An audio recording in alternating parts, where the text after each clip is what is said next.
আলহামদুলিল্লাহ, শখ করে যে মুরগিগুলো আমি কিনেছিলাম তো মাশাল্লাহ অনেক বড়ই হয়েছে। আর এদিন তো আমি ইচ্ছা করে একটা ডেয়ানা ভেঙে ফেলেছি।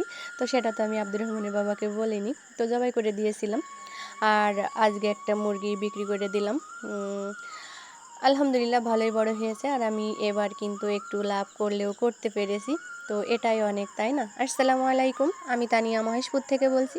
কাছে এবং দূরের দেশ এবং দেশের বাহিরে যে যেখান থেকে আমার ভিডিওটি দেখছেন, আশা করি সবাই ভালো আছেন। আল্লাহর অশেষ রহমতে আমরাও বেশ ভালো আছি আলহামদুলিল্লাহ। তো চলে আসলাম ছোট্ট আর একটি ভিডিও নিয়ে, আশা করি ভালো লাগবে। প্লিজ আমার আপু ও ভাইয়ারা কেউ স্কিপ করে দেখবেন না। আর শুরুতেই তো একটা কথা রোজই বলি, প্লিজ একটা লাইক দিয়ে আমার ভিডিওটি কন্টিনিউ করবেন। আর যেসব আপু ও ভাইয়ারা আজ আমার চ্যানেলে নতুন ভিজিট করেছেন, প্লিজ চ্যানেলটি সাবস্ক্রাইব করে আমার পাশে থেকে যাবেন।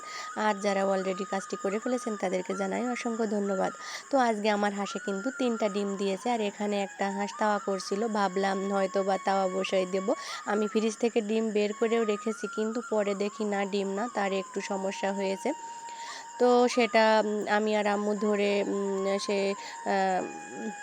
ডিমের মতো দেখা যাচ্ছিল, কিন্তু সেটা বাথরুম আটকে গিয়েছিল, বের করে দিয়েছি আর সে পানিতে চলে গিয়েছে।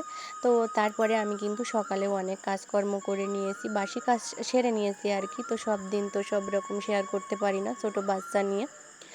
আর কি বলবো, আসলে প্রতিদিন বলতে আমার ভালোও লাগে না। আমার ছেলেটা কিন্তু খুবই দুষ্টু, আমি তো এমন কোনো দিন নেই যে কান্না করি না। আর ওকে তো শাসন তো করি, কি বলবো। তো জানি না কবে বড় হবে আর কবে আল্লাহ তাআলা তাকে হিদায়াত জ্ঞান দেবে। তো যাই হোক, সবাই আমার ছেলেটার জন্য দোয়া করবেন। এদিকে কিন্তু আমি রান্না করব, আমার খালা শাশুড়ি আসবে। তো ভাবলাম দুপুরেই ভাত করে দিব। তো সে রাতে আসবে পরে শুনলাম, তো দুপুরে রান্না বসাবো। তো পোলট্রির গোশটা বের করে রাখলাম আর মাছটা বের করে রাখেছি। আর এদিকে আব্দুর রহমানের বাবা যে কাপড়গুলো আত্মীয় বাড়ি গেছিলো নিয়ে এসেছে, তো সেগুলো পরিষ্কার করা হয়নি। আমার হাতে প্রচুর ব্যথা, হঠাৎ করে এই ব্যথাটা সারছে না, ওষুধ খাচ্ছি তারপরেও কিন্তু সারছে না, কি হলো জানি না। চারিদিকে টেনশানে একদম মানসিক চাপে একদম পড়ে আছি। তো আমি একটু মাখিয়ে এগুলো রেখে দিব, তারপরে বাদবাকি কাজগুলো করে নিব। আর রোদও কিন্তু ভালোই হয়েছে। আর শাশুড়ি আম্মার যে ধানগুলো শুকিয়েছিলাম, আলহামদুলিল্লাহ মোটামুটি চাউল হয়েছে। আসলে আমি যে 2 দিন ধানের কাছে ছিলাম, আমি আমার ছোটো বাচ্চা নিয়ে থাকলেও কিন্তু খুব ঘন ঘন পা দিয়েছি। আর যাকে রেখেছিলাম সে হয়তো বা একটু ঢিলি করে দিয়েছে, 2-1টা চাল পড়ে গিয়েছে, তারপরেও আলহামদুলিল্লাহ অনেক ভালো হয়েছে। আর এই যে এই কাপড়গুলো এখন পরিষ্কার করে আমি রোদে মেলে দিব। আর কি বলবো, এই যে মেঘলা আকাশ, এই রোদ, এতে কিন্তু আমার কোনো কাজ হচ্ছে না। আমার অনেক গোবর দেরি হয়ে গিয়েছে, সেগুলো দিতে গেলে তো আমার একদম জান বেরিয়ে যাবে। আর যদি আব্দুর রহমান একটু শান্তশিষ্ট হতো তাহলে কিন্তু আমার কাজ করতে এত খারাপ লাগতো না, কিংবা আমি এত দুর্বল হয়ে যেতাম না। সকাল হলেই আমার টেনশনটা যেন আরও বেড়ে যায়। তো যাই হোক, এদিকে কিন্তু আব্দুর রহমানের বাবার কাপড়গুলো আমি রোদে মেলে দিয়েছি। আর ওই যে নেদিগুলো সকালেই কিন্তু খামারে ছিল, তো উঠানে এনে দিয়েছি, এখানে একটু রোদ পাবে সকাল থেকে সন্ধ্যা পর্যন্ত। এই জন্য এখানে মেলে দিলাম। তো তারপরে চলে আসলাম আমার এই পরে চুলাটা কিন্তু লেপার দরকার ছিল, তো আমি পাচ্ছি না, আমার হাতে খুবই ব্যথা হয়েছে। হঠাৎ করে কেন জানি না এরকম হলো। তো কেউ কিছু মনে করবেন না। আসলে সব সময় তো সব কাজ মন চাইলেও কিন্তু সেটা করে ওঠা যায় না। তো আমি একটু পরিষ্কার করে ঝাড় দিয়ে নিচ্ছি, রান্নাটা বসিয়ে দেবো সকাল করে। আর বাইরের রান্না তো এখন খুবই রিস্ক হয়ে যাচ্ছে। ভাবছি কিন্তু রান্না করতে করতে কিন্তু সেইটাই হয়েছে, হাওয়া বাতাস ছেড়ে দিয়েছে। আর আমি আমার মন মতো করে রান্না করতে পারিনি বা ভিডিও করতে পারিনি। তো যাই হোক, তারপরে আমি এখানে পরিষ্কার করে ঝাড়ু দিয়ে নিলাম। এখন চুলার ছাইটা তুলে নিব। যেহেতু নেদি দিয়ে রান্না করা হয়, তো ছাই না তুলে রান্না করা যায় না। আর এখানে সকালে আম্মু আবার রান্না করেছে, তো ছাইটা না তুললে আমি একদমই রান্না করতে পারবো না। 2টা তরকারি রান্না করব, ভাত রান্না করব, এই জন্য তুলে নিলাম। তো ছাই তুলতে গিয়ে আমার এই কৌটোটা কিন্তু পুড়ে গিয়েছে, যেহেতু ওখানে আগুন ছিল। তো তো বাইরে ফেলে দিয়ে আসলাম। তারপরে চুলার পরে এই যে নেদিগুলো নিয়ে চলে আসলাম, আর এখন চালটা ধুয়ে চুলার পরে হাঁড়িটা বসিয়ে দিলাম।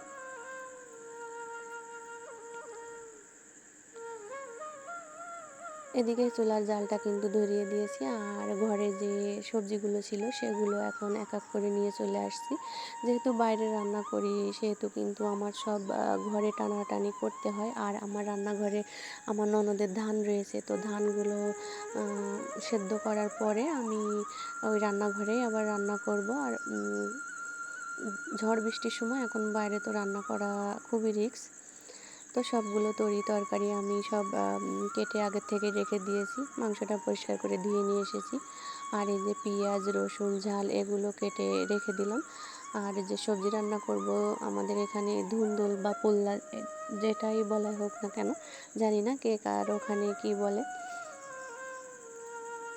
তো এই যে আমার রান্না কিন্তু কমপ্লিট, আমি রান্নাটা করে নিয়েছি। তো সেটা আর শেয়ার করলাম না। আব্দুর রহমান ঘুম থেকে উঠে পড়েছিল আর খুব কান্নাকাটি করছিল ভাত খাওয়ার জন্য। তো ওর দাদির ওখান থেকে একটু তরকারি নিয়ে কিন্তু আমি তাকে খাইয়ে দিয়েছি। আর এই যে কি একটা কপাল দেখেন, বিলিন্ডার করব বলে সব কিছু বিলিন্ডারে দিয়েছি, আর তারপরে আমি ঘরে গিয়ে দেখি কারেন্ট নাই। তো কি করব, আর পানিও ওতে দেওয়া হয়ে গিয়েছিল, এই জন্য শিলপাটা আর বাটতে পারলাম না। এই জন্য সব কিছু মশলাগুলো আমি আস্ত করে তেলের ভিতর ছেড়ে দিয়ে এখন মশলাটা ভালো করে কষিয়ে নিব।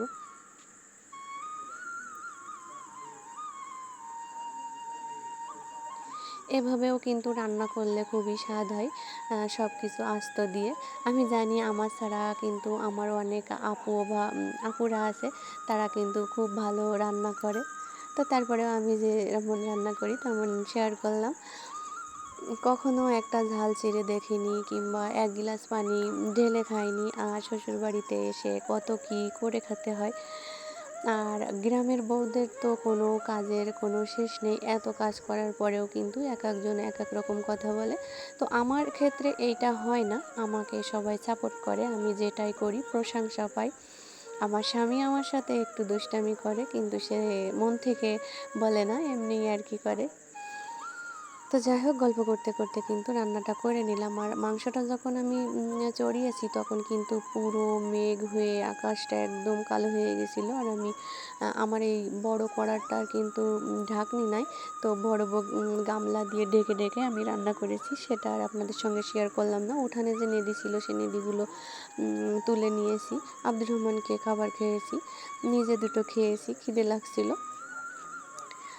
তো যাই হোক, সব কিছু ঘরে রাখার পরে ঘর ঝাড়ু দিচ্ছিলাম, তখন আব্দুর রহমানের বাবা চলে এসেছে। আর এই যে পুডিং বানাবে বলে তরমুজ কেটে ধুয়ে তরমুজ কেটে মানে রস করে নিচ্ছে। আমি কখনো কিন্তু এইটা তৈরি করিনি। আর ও তো যখন বাইরে ছিল তখন বলতো খাচ্ছি। তো আমি কালকে একটা আপুর ভিডিও দেখছিলাম, তো বলছে কালকে তোমাকে বানায় খাইয়ে দেবো। তো যখন ওইটা রসটা চিপে নিচ্ছিলাম, আমি বলছিলাম আমার দিকে একটু তাকাও, তো তাকিয়ে হাসছিল। তো যাই হোক, মিলেমিশে কাজ করতে কিন্তু ভালোই লাগে। তো ও তরমুজের রসটা করে নিয়ে চুলা জালটা ধরিয়ে দিয়েছে। জানি না আমার আপুরা কেমন তৈরি করে, আমি তো ফার্স্ট দেখছি। আর আমার হাজব্যান্ড বানাচ্ছে, ও বলে আমি বানিয়ে খেয়েছি বাইরে যখন ছিলাম।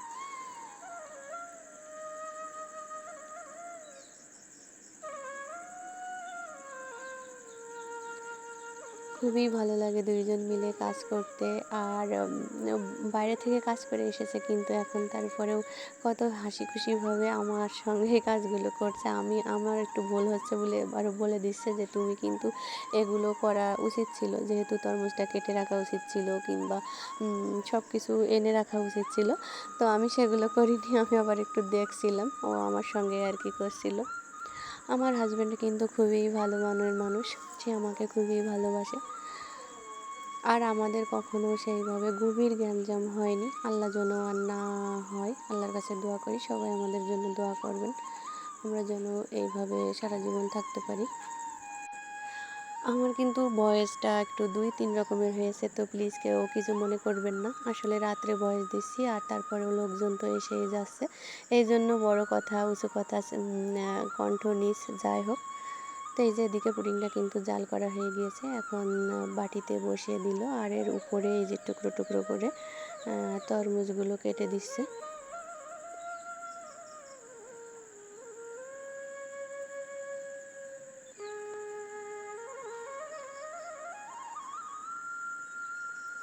আব্দুর রহমানও চেয়ারে বসেছিল, আর ও কিন্তু খুবই মজা করছিল। আমার একটা আপু কমেন্ট করেছে যে আব্দুর রহমান তার বোনের ছেলের নাম, তো সে নাকি অসুস্থ। আমি আপু মন থেকে প্রাণ থেকে দোয়া করছি আব্দুর রহমান যেন সুস্থ হয়ে যায়, আল্লাহ যেন তাকে নেক হায়াত দান করে। তো তারপরে ওইটা নর্মালে বসিয়ে দিয়েছি, ফ্রিজ নর্মালে রেখে দিয়েছি আর কি। দুপুরে খাওয়া দাওয়া করেছি, আরও অনেক কাজ করেছি, একটু শুয়েছিলাম। তো এই যে চলে আসলাম বিকালে থালা বাসনগুলো পরিষ্কার করার জন্য। মানে দুপুরে যে খাওয়া দাওয়া হয়েছিল সেই থালা বাসনগুলো এখন পরিষ্কার করে ধুয়ে নিচ্ছি। দুইজন মানুষ দেখলে হবে না, এখানে শাশুড়ি আমাদের থালা বাসন, আমার থালা বাসন সব কিছু দিয়ে এই জন্য আমার অনেক থালা বাসন দেখায়। তো থালা রাখা সে ঝুড়িটা আমি আর নিয়ে আসিনি,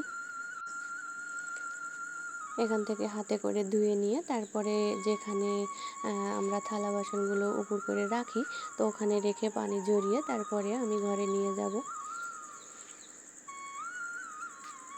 এই যে দুপুরে কিন্তু ভাত খেতে খেতে রেখে দিয়েছিলাম, খেতে ইচ্ছা করছিল না, তাই এগুলো হাঁসের গামলায় রেখে আসলাম, সন্ধ্যাবেলা ওদের খেতে দিব।